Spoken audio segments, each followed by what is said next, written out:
আসসালামু আলাইকুম ওয়া রাহমাতুল্লাহ।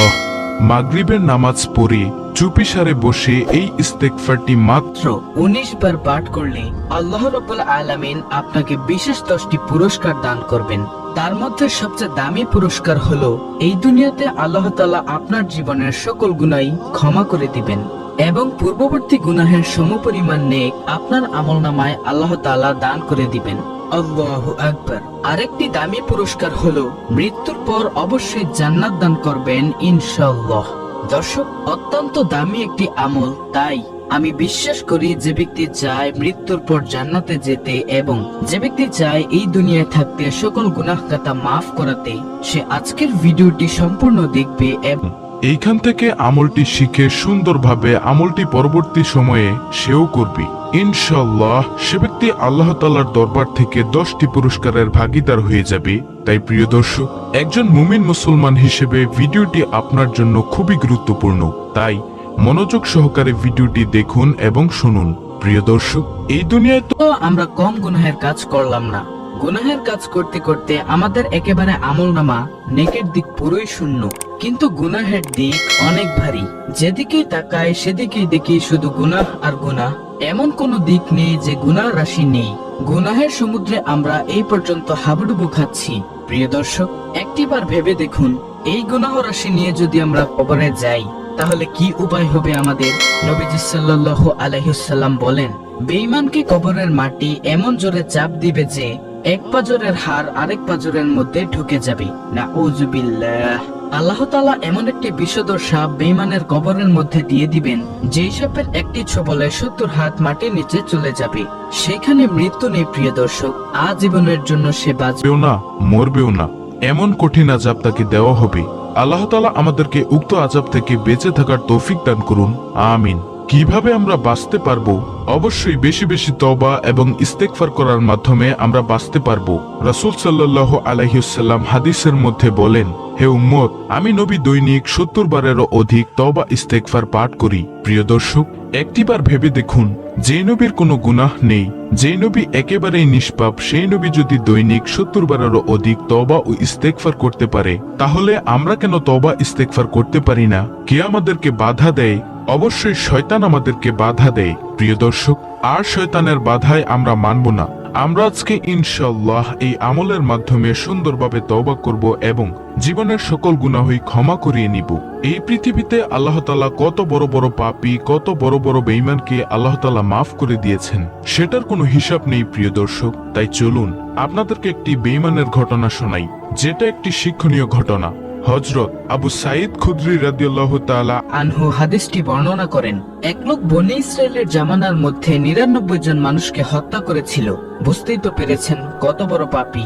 সেই 99 জন মানুষকে হত্যাকারী পাপী এক সময় তার দিলের মধ্যে আল্লাহর ভয় আসলো। সে বলল, হায় আফসোস, এই জীবনে তো গুনাহের কাজ কম করলাম না, এখন আর আমি গুনাহের কাজ করব না, এখন আমি খালেস নিয়তে তওবা করতে চাই।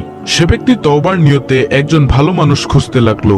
এক এলাকায় গিয়ে জিজ্ঞাসা করার পর ওই এলাকার মানুষ বলল, ওই খ্রিস্টান পাদ্রীর নিকট তুমি যাও, সেখানে গিয়ে তওবা করো। তখন ওই 99 জন মানুষ হত্যাকারী ব্যক্তি এক খ্রিস্টান পাদ্রীর কাছে গিয়ে বলল, আমাকে কি আল্লাহ তাআলা মাফ করবেন? আমি তো এত বড় পাপী।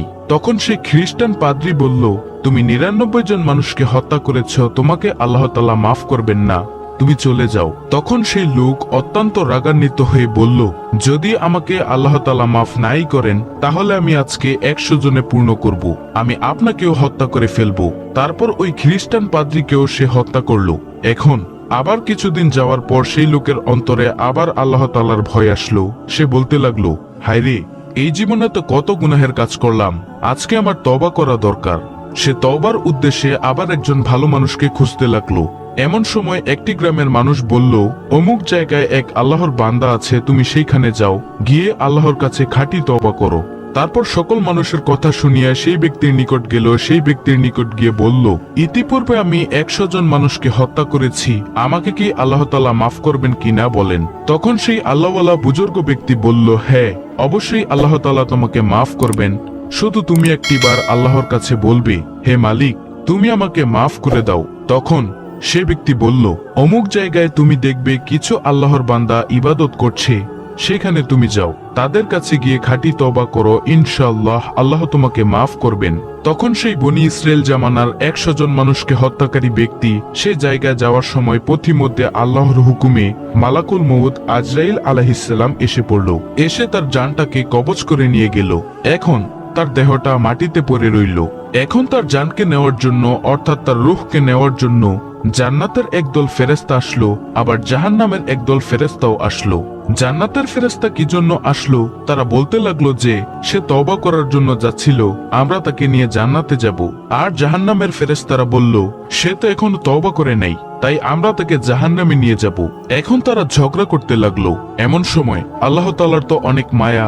আল্লাহ বললেন, হে জিব্রাইল, তুমি যাও, তুমি গিয়ে ওই ফেরেশতাদের ঝগড়া থামিয়ে দাও। জিব্রাইল আলাইহিসসালাম আসলেন, আল্লাহর হুকুমে একটি কথা বললেন। জিব্রাইল আলাইহিসসালাম বললেন, তোমরা একটি কাজ করো, একটি মাপ দেও। যদি দেখো এই মৃত্যুর জায়গা থেকে ওই তওবা করার জায়গাটা একটু দূরে, তাহলে জাহান্নামের ফেরেশতারা নিয়ে যাবে। আর যদি দেখো ওই তওবা করার জায়গাটা একটু কাছে, তাহলে জান্নাতের ফেরেশতারা নিয়ে যাবে। আল্লাহ তাআলার এমন মায়া, অধিকাংশ মুফাসসিরিনে কেরামগণ লিখেন সেই জায়গাটা একটু দূরেই ছিল। আল্লাহ তাআলা কুদরতিভাবে সেই তওবা করা স্থানটা কাছেই করে দিয়েছেন। সুবহানাল্লাহ। প্রিয় দর্শক, এইভাবে আল্লাহ তাআলা যুগে যুগে বহু পাপীকে ক্ষমা করে দিয়েছেন। অতঃপর জান্নাতের ফেরেশতারা ওই 99 জন মানুষকে হত্যাকারী ব্যক্তির লাশটা নিয়ে গেল। তো প্রিয় দর্শক, চলুন জেনে নেই কোন আমল কিভাবে করলে আল্লাহ তাআলা আমাদের জীবনের সকল গুনাহই ক্ষমা করে দিবেন। সে আমলটি করার জন্য আপনাকে মাগরিবের নামাজের পর সুন্দরভাবে এক ধ্যানে বসতে হবে। এক ধ্যানে বসে সর্বপ্রথম নবী সাল্লাল্লাহু আলাইহি ওয়াসাল্লামের উপর কয়েকবার দুরূদ শরীফ পাঠ করতে হবে। সাল্লাল্লাহু আলাইহি ওয়াসাল্লাম, এই সবচেয়ে সংক্ষিপ্ত দুরূদ পাঠ করতে হবে। তারপর 19 বার আপনাকে পড়তে হবে আস্তাগফিরুল্লাহ রাব্বি মিন কুল্লি যামবি ওয়া আতুবু ইলাইহি লা হাওলা ওয়ালা কুওয়াতা ইল্লা বিল্লাহিল আলিয়্যিল আযীম।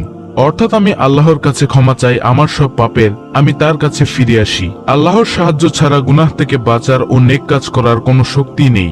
এটা 19 বার পাঠ করবেন। তারপর আবার নবী সাল্লাল্লাহু আলাইহি ওয়াসাল্লামের উপর কয়েকবার দুরূদ শরীফ পাঠ করবেন সাল্লাল্লাহু আলাইহি ওয়াসাল্লাম। এইবার তওবার নিয়তে মোনাজাতে আল্লাহর কাছে দুই কানা হাত তুলিয়া আল্লাহর কাছে জীবনের সকল গুনাহের জন্য ক্ষমা চাইবেন। ইনশাআল্লাহ জীবনের সকল গুনাহই আল্লাহ তাআলা ক্ষমা করে দিবেন। নবীজি বলেন, যে ব্যক্তি তওবা করে আল্লাহ তাআলা তার পূর্ববর্তী গুনাহের সমপরিমাণ নেক তার আমলনামায় যোগ করে দেন এবং জীবনের সকল গুনাহই মাফ করে দেন। আল্লাহু আকবার। এছাড়াও আল্লাহ তাআলা আপনাকে আপনার রিজিকের পেরেশানি দূর করে দিবেন, সকল সংকট দূর করে দিবেন, আপনার অন্তরের মধ্যে ঈমানের নূর দান করবেন, আমলের মধ্যে বরকত দান করবেন, আল্লাহ তাআলার প্রিয় বান্দা হিসেবে কবুল করবেন, শয়তানকে আপনার থেকে দূরে সরিয়ে দিবেন, নেক সন্তান দান করবেন। অবশ্যই যদি তওবার মতো তওবা করতে পারেন মৃত্যুর পর, ইনশাআল্লাহ আল্লাহ তাআলা যদি চায়, অবশ্যই আল্লাহ তাআলা আপনাকে জান্নাতুল ফেরদৌস নামক উচ্চ মাকাম দান করবেন।